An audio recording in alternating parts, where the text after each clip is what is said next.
Indian cricket team captain Rohit Sharma 10 വർഷങ്ങൾക്ക് ശേഷം രഞ്ജി ട്രോഫിയിലേക്ക് തിരിച്ചെത്തിയ മത്സരത്തിൽ മുംബൈക്ക് വൻ തോൽവി.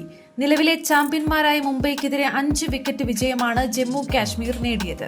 205 റൺസ് വിജയലക്ഷ്യം പിന്തുടർന്ന കാശ്മീർ മൂന്നാം ദിവസം 49 ഓവറുകളിൽ വിജയ റൺസ് കുറിക്കുകയായിരുന്നു. കൊൽക്കത്തയിൽ നടന്ന ആദ്യ T20-യിൽ ഇന്ത്യ ഭാഗ്യം കൊണ്ട് ജയിച്ചതാണെന്ന് English pace bowler Jofra Archer. India 7 വിക്കറ്റിന്റെ വമ്പൻ വിജയം നേടിയെങ്കിലും ബോളിംഗിന് അനുകൂലമായ സാഹചര്യങ്ങൾ ഇന്ത്യയെ തുണച്ചതായും ആർച്ചർ ഒരു രാജ്യാന്തര മാധ്യമത്തോട് പറഞ്ഞു. മലയാളി ഗോളിന് മുമ്പിൽ കേരളം തോറ്റു. ISL ഫുട്ബോളിൽ ഈസ്റ്റ് ബംഗാളിനോട് കേരള ബ്ലാസ്റ്റേഴ്സിന് 2-1 തോൽവി. സ്കോർ 2-1. കാസർഗോഡ് സ്വദേശി PV വിഷ്ണു 20-ാം മിനിറ്റിലും ജോർദാൻ താരം ഹിജാസി 72-ാം മിനിറ്റിലും ഈസ്റ്റ് ബംഗാളിനായി ഗോൾ നേടി. 30-ന് ചെന്നൈയിൽ ചെന്നൈയിൻ FCക്കെതിരെയാണ് ബ്ലാസ്റ്റേഴ്സിന്റെ അടുത്ത മത്സരം. ഓസ്ട്രേലിയൻ ഓപ്പൺ വനിതാ സിംഗിൾസ് കിരീടം US-ന്റെ മാഡിസൺ കീസിന്.